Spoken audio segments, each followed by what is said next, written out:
since Edie had spent a lot of time here, before my mom sealed the doors.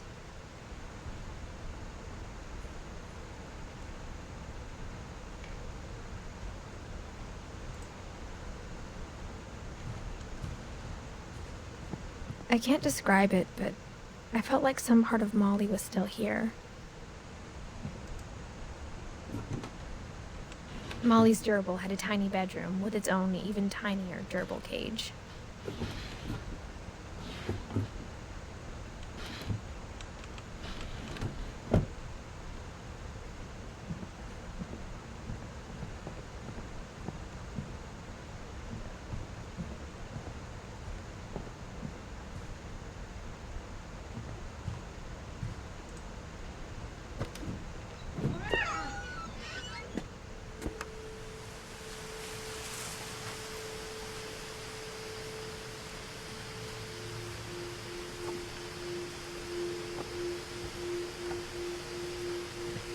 This will be obvious later, but my mom never told me any of these stories. Edie would have, but Mom didn't like bringing up the past. Though, when we adopted a stray kitten, she was the one who named it Molly.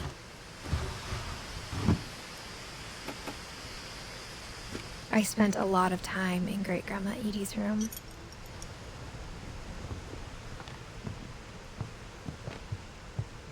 Louis died a week before we left, but Edie had already started to memorialize him.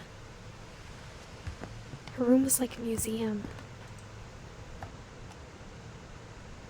For 500 years, the Finches have been famous throughout Norway for their fortune and misfortune.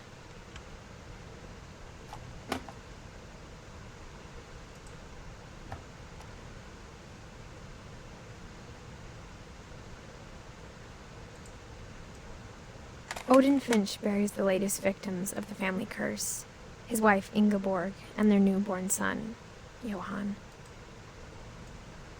On January 7th, 1937, he set sail with his family and his house, hoping to leave the curse behind. But 40-foot waves off the coast of Washington send the house and Odin to the bottom of the sea. Odin's daughter Edie, with husband Sven and baby Molly, step ashore on their new home, Orcas Island. Odin Finch is the first to be buried in the new family cemetery. His daughter Edie is already dreaming of a new Finch house.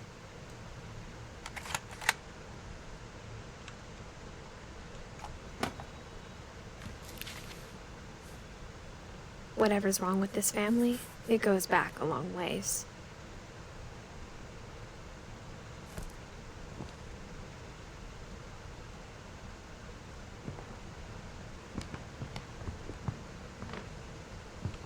Great-Grandma had always been the family's biggest fan.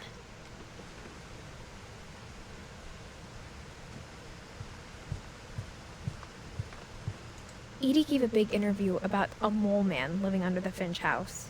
My mom was furious. I hadn't thought of myself as Edith Jr. for a long, long time. One summer, they evacuated the island, but Edie refused to go. For a few weeks, she was a celebrity.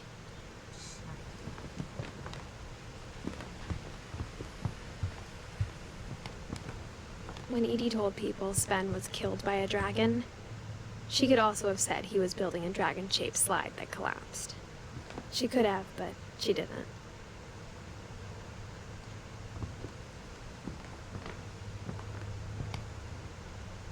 Even in her 90s, sometimes Edie seemed a lot younger than my mother. The only trace Grandpa Sam's first wife Kay left on the house was the pink bathroom. It was a pretty big trace.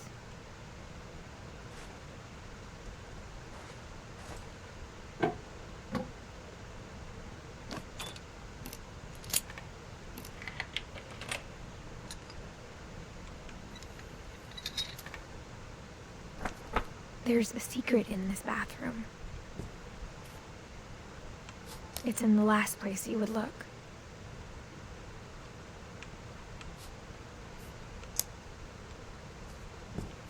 It isn't in the cupboard. It's hidden in this book.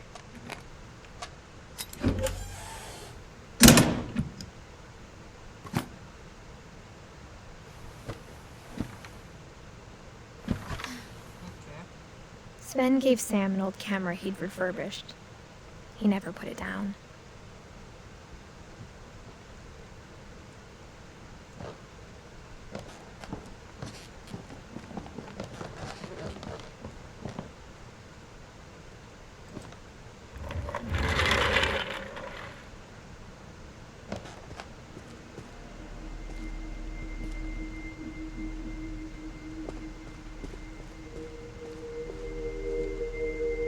I knew Grandpa Sam had a twin,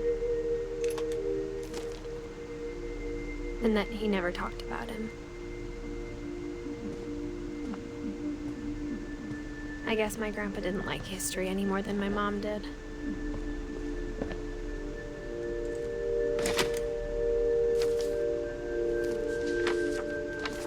How I Want to Remember My Brother by Sam Finch.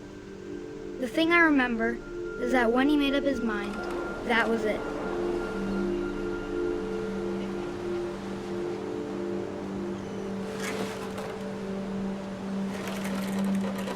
My brother said he'd die before he ate another mushroom, and he did.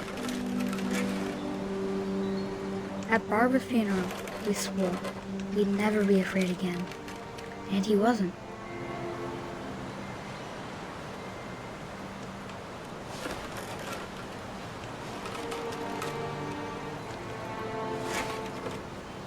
I think Calvin always wanted to fly. Mom! Calvin! Dinner's ready! Coming! But that day, he finally made up his mind to do it. I told him going around was impossible. Maybe if I hadn't said that,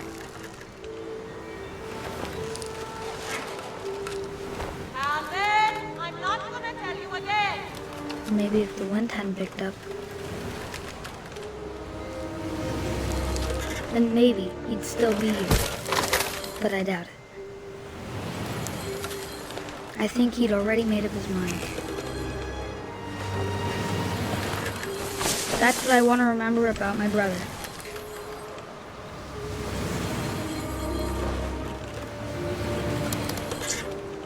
You're killing a kid at this point.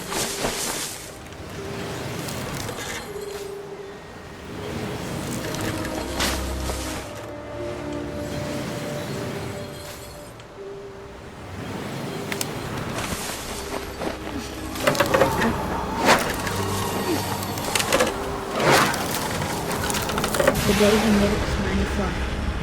And he did.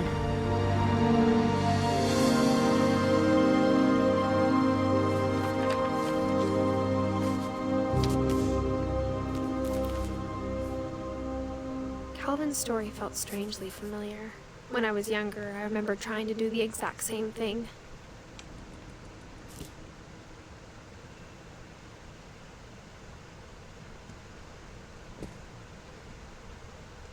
After the funeral, Edie roped off Calvin's half of the room. Mom said Grandpa Sam enlisted at 18 and never set foot in the room again.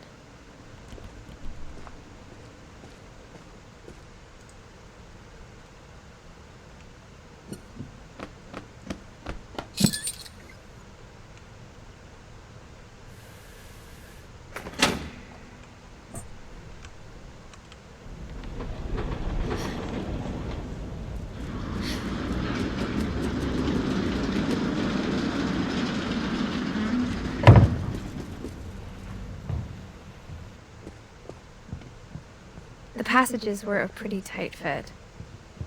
They'd obviously been built for smaller hands and bellies.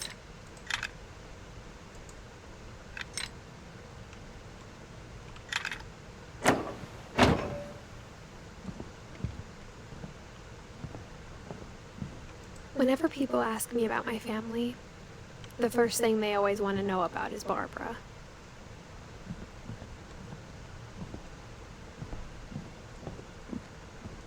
Mom must have locked the third floor stairs on the night we left.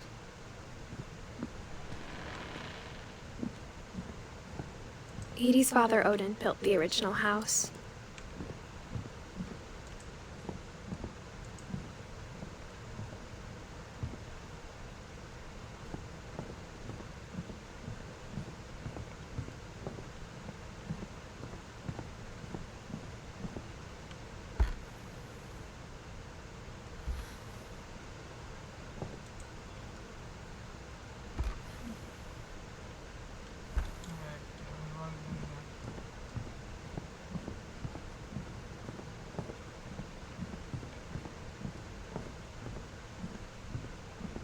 I need to go forward. Where to go?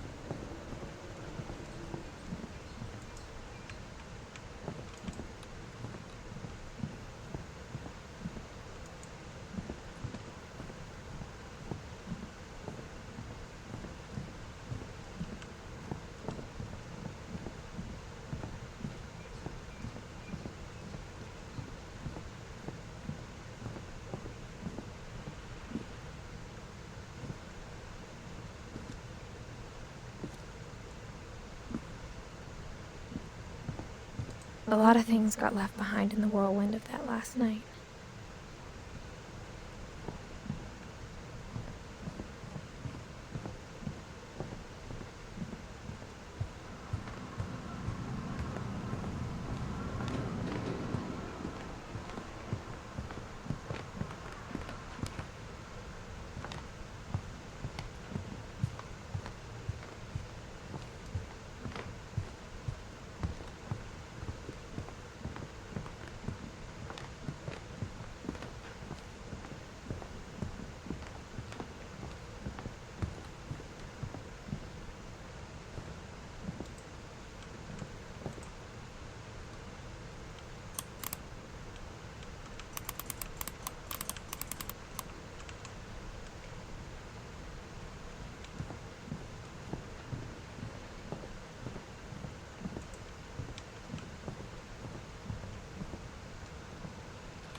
Molly always seemed like a girl I could imagine being friends with, if she hadn't died in 1947.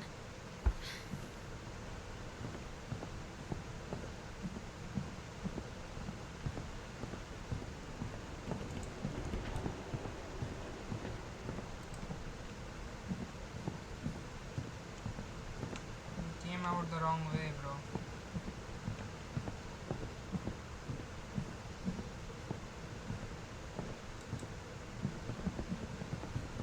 Yeah, go back in there.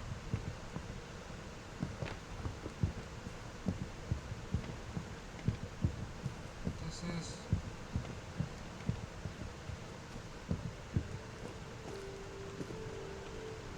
is all going to Calvin's room, right? Yeah. We'll head straight ahead.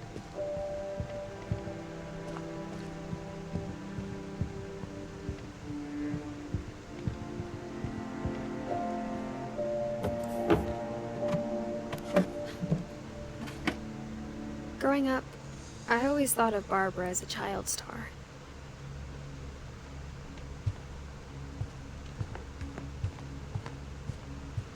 I never thought about how hard it must have been for her afterwards.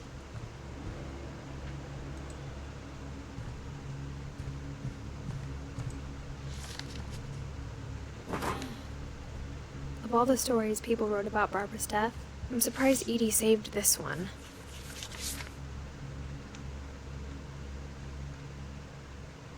Old Jack here with another ghastly tale inspired by America's most unfortunate family.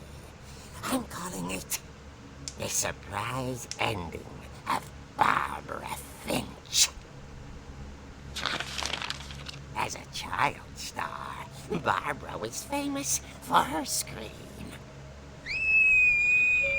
Now at 16, she was all washed up. A has-been.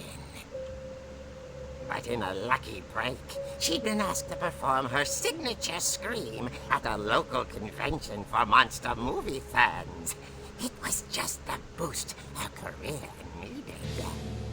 Unfortunately, her scream hadn't aged well. Getting better. I think you just need the right motivation. Her biggest fan and current boyfriend, Rick, was about to demonstrate when... Now that was a great scream. It was Barbara's father, Sven. He'd slipped into a table saw and had to be rushed to the emergency room. So Barbara got stuck babysitting her youngest brother, Walter. Her convention comeback was cancelled. Okay, I'm hearing frustration, but I'm not hearing terror. What if I tried... A gang of hoodlums in Halloween masks have been terrorizing Orcas Island tonight. Police are urging residents to... That came from the basement. You're right! Also, I loved your delivery on that. Why is your basement door locked? Because my dad likes making puzzles and secret passages. There's a key hidden in the music box. The secret is to keep winding and winding until finally the key pops out. Thanks, babe. I'll be back in a sec. 20 minutes later, Rick hadn't returned. So Barbara went to look for him, right on cue. She reached for the music box.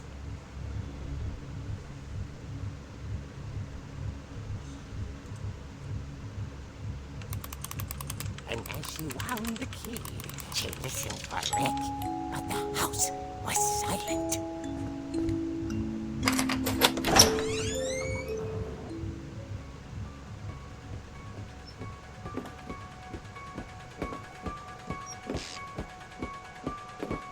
She found Rick's crutch and imagined the worst.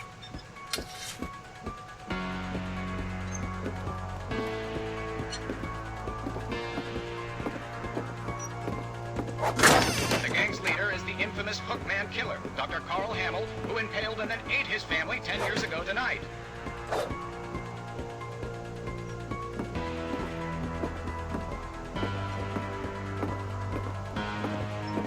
The old fridge rattled and grew still. Oh dear!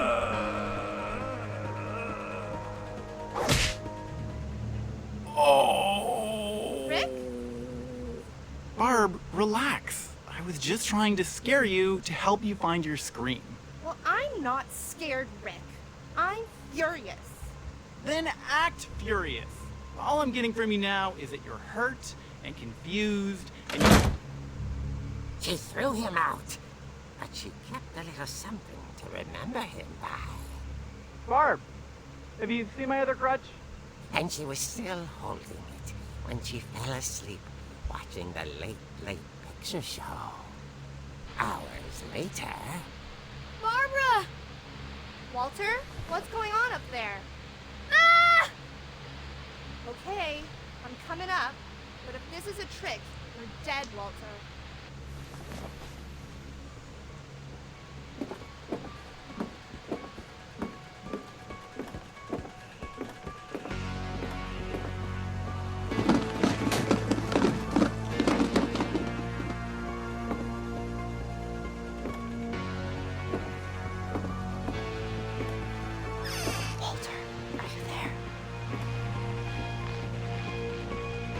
Walter had vanished, but his bedside radio was still on.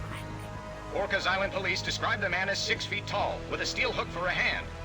Residents are urged to lock all doors and windows and notify the police of any suspicious activity. Barbara turned, saw the hook man, and was speechless. He was quite smashing.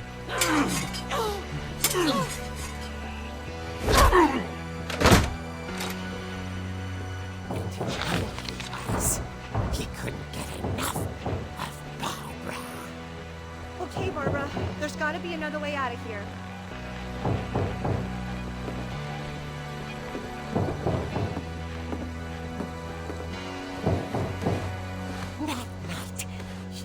played her part beautifully.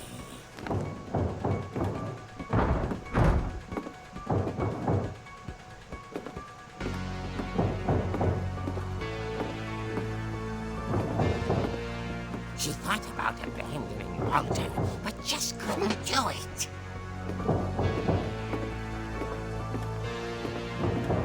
Molly's door hadn't been opened in years. The hinges groaned.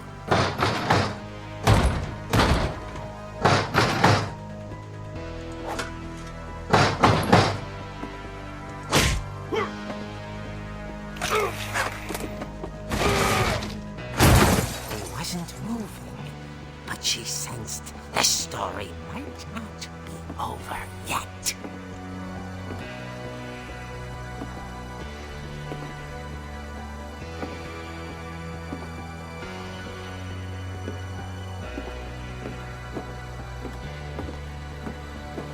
The hookman had vanished. She listened for his breathing, but all she heard was...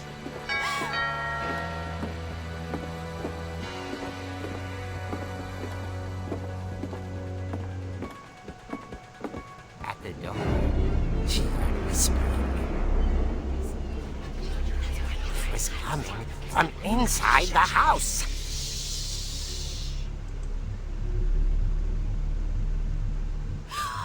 Oh dear. The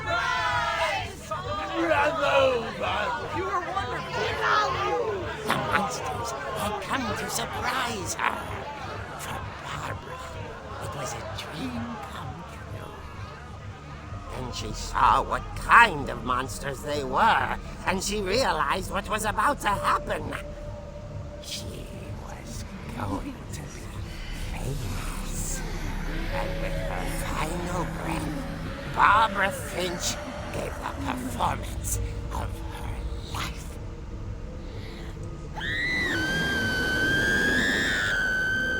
I wasn't there myself, but I hear Barbara was magnificent. Poor girl. She had a taste for stardom. But unfortunately, so did her fans. Of course, the police blamed it all on poor Rick, who disappeared the same night. And little Walter, hiding under his bed the whole time. They took it all pretty hard, but that's another story. As for Barbara, tucked inside the music box was all they ever found of her. Her ear. Now that's what I call a real eerie tale.